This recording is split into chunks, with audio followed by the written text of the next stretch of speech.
मंच पर आसीन न्याय चौपाल को हरियाणा के हमारे कांग्रेस नेता राज्य महासचिव दीपक बावरिया जी देख सकते हैं। दीपक 5 बार की विधायक हमारी पूर्व शिक्षा मंत्री बड़ी बहन गीता बुक्कल जी, हमारे फरीदाबाद के मात्र एक विधायक भाई नीरज शर्मा जी, पृथला से पूर्व विधायक रघुवीर सिंह तेवतिया जी, सिगाम से पूर्व विधायक ललित नागर जी, मंच पर आसीन सभी अतिथिगण, मैं तो आपके सामने सर कुछ समस्याएं हैं वो रखना चाहता हूं।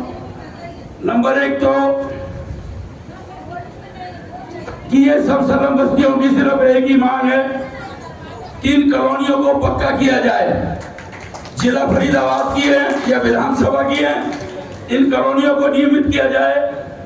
झुग्गी बस्तियों के अंदर सीवर में पानी की लाइनें बिछवाई जाए जिससे ये लोग बहुत परेशान हैं, और झुग्गियों के अंदर खंभों पर लाइटें लगवाई जाएं, और आईडी प्रॉपर्टी आईडी है इसको समाप्त किया जाए।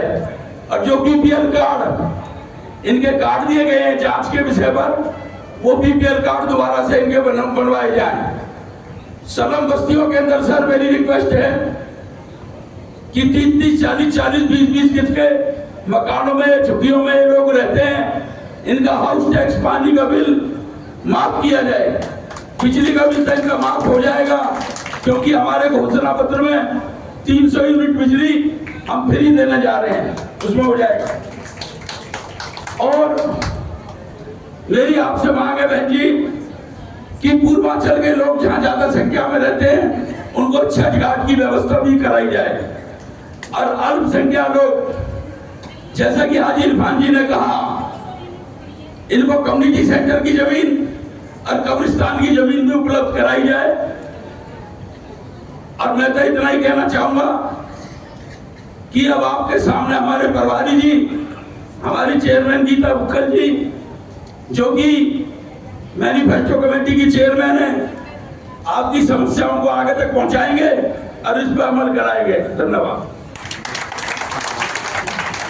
न्याय चौपाल सर मैं आग्रह करूंगा कि इस कार्यक्रम को तमाम वरिष्ठ आप जैसे अनुमति दें, किस तरीके से चलाना है आप उसको अपने हिसाब से बताएं। मैं थोड़ी बात बता देता हूँ, इसके बाद समापन जो है गीता भोगल जी करेंगे। दीपक बावरिया सभी लोग गौर से सुने, एक बार प्लीज रिक्वेस्ट है। आप सभी लोगों ने आपको जो परेशान करते हुए मुद्दे हैं यहाँ सभा में रखे।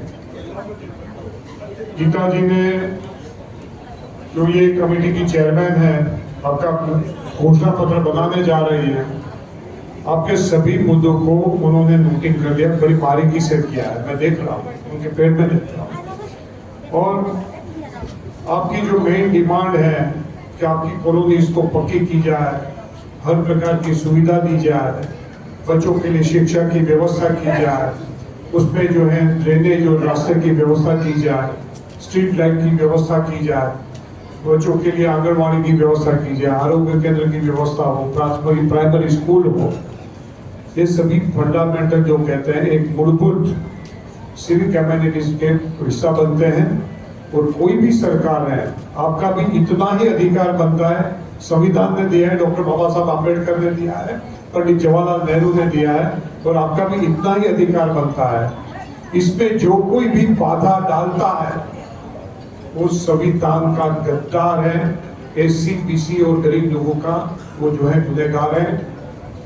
लोकतंत्र में उसका जवाब एक ही होता है। क्या अभी मैंने थोड़ी देर पहले सूत्र दिया था, संविधान के गद्दारों को एक धक्का हो।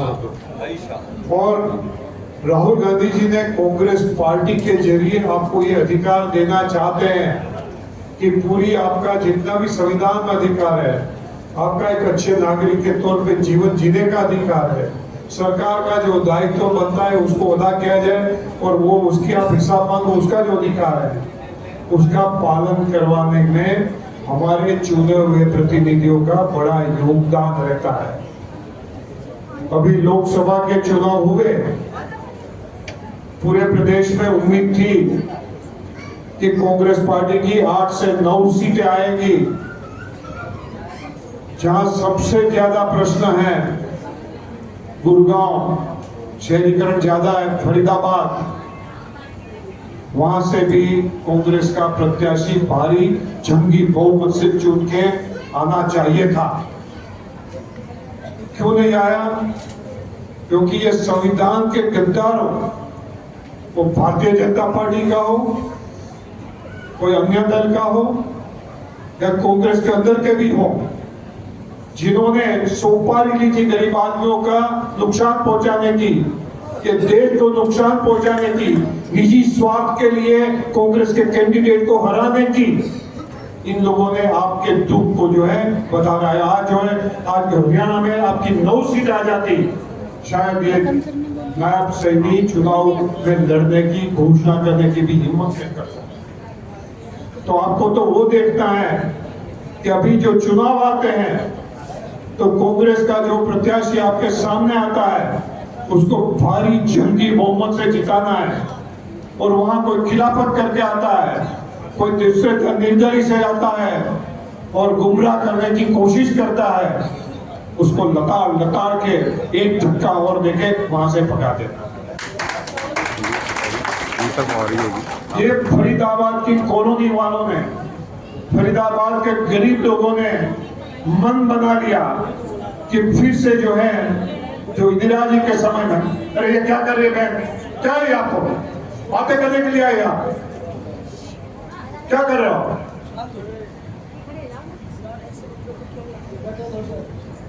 देख रहे हैं। तो ये जो है आपको जो अधिकार जो मिला हुआ है सरकार से, और आपको जो मिलना चाहिए, ऐसी सरकार चाहिए जो आपकी बात सुने, ये घोषणा पत्र वो लागू करें, पूरी प्राथमिकता से लागू करें, समय पर तरीके से लागू करें। आज जो घोषणा कर दी फिर 5 साल तक कोई पूछे भी नहीं, वो तरीके से ना हो। ये प्रकार की व्यवस्था बनाने के लिए जो पूरी प्रतिबद्धता से कांग्रेस की विचारधारा से जुड़े हुए लोग हैं, उसको आपको आगे करना है। उसमें कोई इधर उधर करता है, कोई भी लालच देता है, लताड़ के भगा देना। वो मेरा आपसे आज आपके बीच में आते हुए मेरा आपसे अनुरोध है। और ये पूरी कॉलोनीज के बारे में मैं, जैसे मैंने आपसे कहा, मैं औरंगाबाद शहर में आप लोगों के बीच में काम करता हूँ। मैडम, आप जरूर से इसमें ऐसा प्रावधान कराइए कि इसके लिए हर शहर में there should be authority rehabilitation, कि जो है लीगली बाकी के सभी कानूनों के ऊपर अपना जो है अधिकार चला सकें। एक सिस्टम बना दें हम लोग। दूसरा एक वो कर दें कि यहाँ जमीनों का मूल्य इतना हो गया है तो इन लोगों के लिए इवन मल्टी स्टोरी करते हुए भी जो है उसके घर के घर फ्लैट्स 35 मीटर के मिनिमम इसको जो है 35 मीटर के घर देने चाहिए।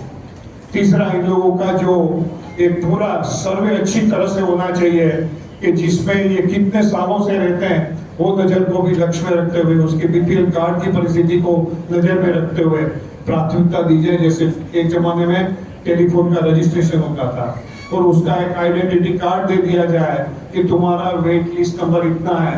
यहाँ जितने भी नए मकानों की घोषणा होती है तो उसको खुद को पता चले कि नंबर 1 से 10,000 तक के मकान दिए जाएंगे, तो खुद का नंबर 5,607 है तो पता चले कि मेरा नंबर भी आ गया, किसी के पीछे पीछे घूमने की आवश्यकता न रहे।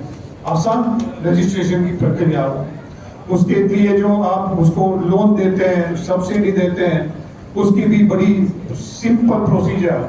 और जो लोन देना है, डाउन पेमेंट लेना है, ये गरीब लोगों की सबसे बड़ी समस्या होती है कि प्रशासन में कई लोग ऐसे नियम बना देते हैं कि 80,000 रुपया भर जाओ, 1 लाख रुपया भर जाओ। 1 महीने में 1 लाख रुपया गरीब आदमी कहां से भर पाएगा? तो वो अफोर्ड कर पाए। इसी प्रकार की डाउन पेमेंट की व्यवस्था, इसी प्रकार की इंस्टॉलमेंट की व्यवस्था वो जो है इसमें कर दे। इन बिल जो है उसकी सब्सिडी कर दे।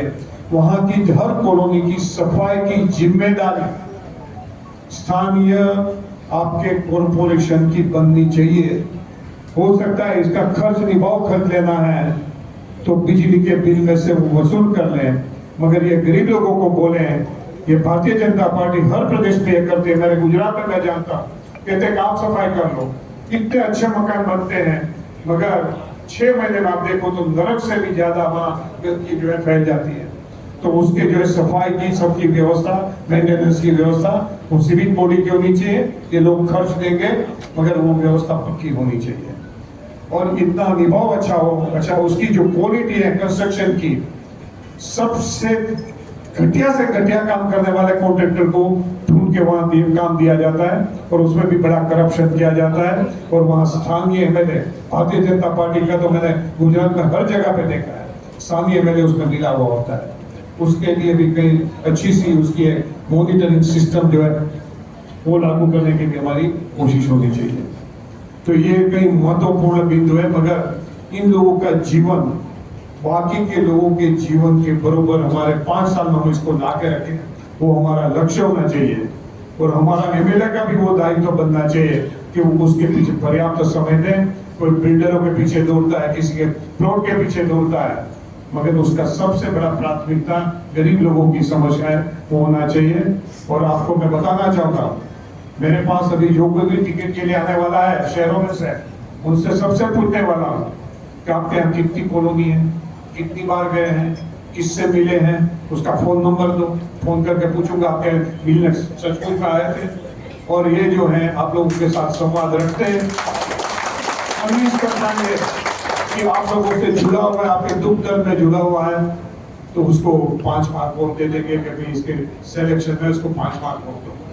और उसमें कहीं दिखता नहीं है तो कैसे करते हैं, कैसे करते हैं इतने एरिया के 20-25% प्रजा जहां बसती उसके साथ संपर्क नहीं है, और आदमी कहता है कि उसको टिकट दे दो, कैसे संपर्क? यहाँ टिकट आती है कौन नहीं पता है, आप वो मैं जानता हूँ। मगर देखिए लोकतंत्र की कमाल, ये हमारे लखन भाई तो बनिया है, अग्रवाल समाज से व्यापारियों के प्रतिनिधि बड़े बड़े लोगों के मिलते हैं, मगर आज मजबूर होकर आप लोगों के लिए भी बात करने की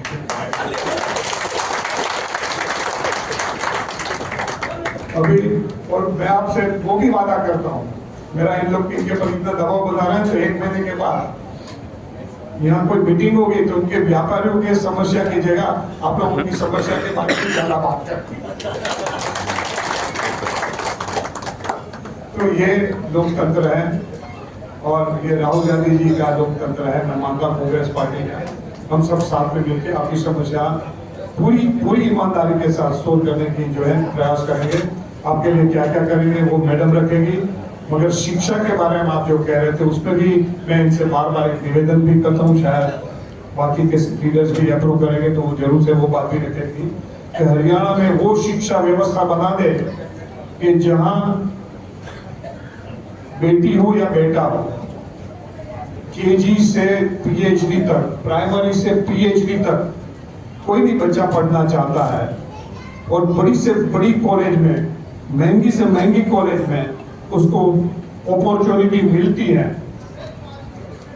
तो भी उसके पेरेंट्स की आर्थिक परिस्थिति कमजोर होने की वजह से वो अपॉर्चुनिटी से वंचित न हो जाए, तो उसके पास जितनी एफोर्डेबिलिटी है, जितना भी वो क्षमता है जिसकी कि मैं बीपीएल परिवार से महीने का 525 रुपया दूंगा, 50 रुपया दूंगा, 100 रुपया दूंगा, मगर उसकी बाकी की फी की व्यवस्था करने की जिम्मेदारी राज्य की सरकार उठाएगी।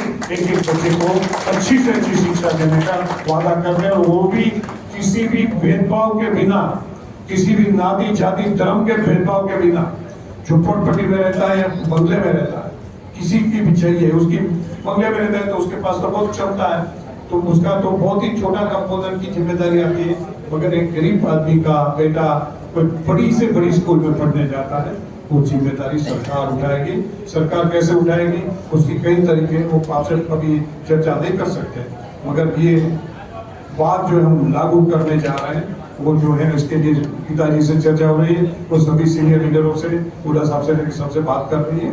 तो ये बात भी मैं आपके लक्ष्य में लाना चाहता हूँ कि हर आदमी यहाँ जो बैठा है, आपका बेटा भी जो है यहाँ की सबसे बड़ी कोई स्कूल होगी उसमें वो पढ़ाई ले सकता है, इसी व्यवस्था ये गीता मुखर्जी आपको कर सकते हैं।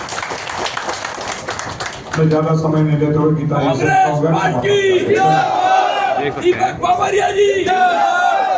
सर एक बस एक ज्ञापन कुछ कॉलोनी के लोग आपको सौंपना चाहते हैं, 1 मिनट आ जाएं आप लोग जल्दी से। चंद्रपाल जी आप लोग आ जाएं, 1 मिनट पकड़ा दें ज्ञापन से। हाँ तो सर वो अपने से विधायक जी आप भी आ जाए, नागर साहब आप भी बाबू जी आए। फोटो कैसे आएगा?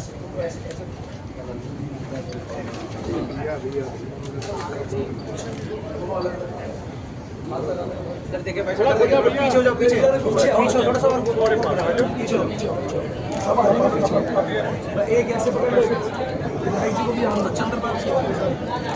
सेकंड शांत हो जाए सभी लोग।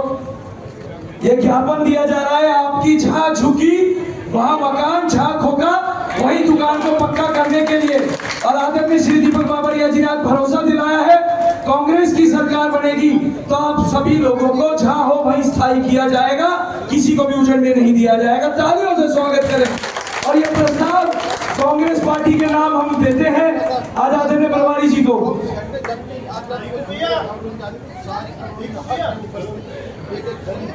आपके पास पक्की बना देने वाली है।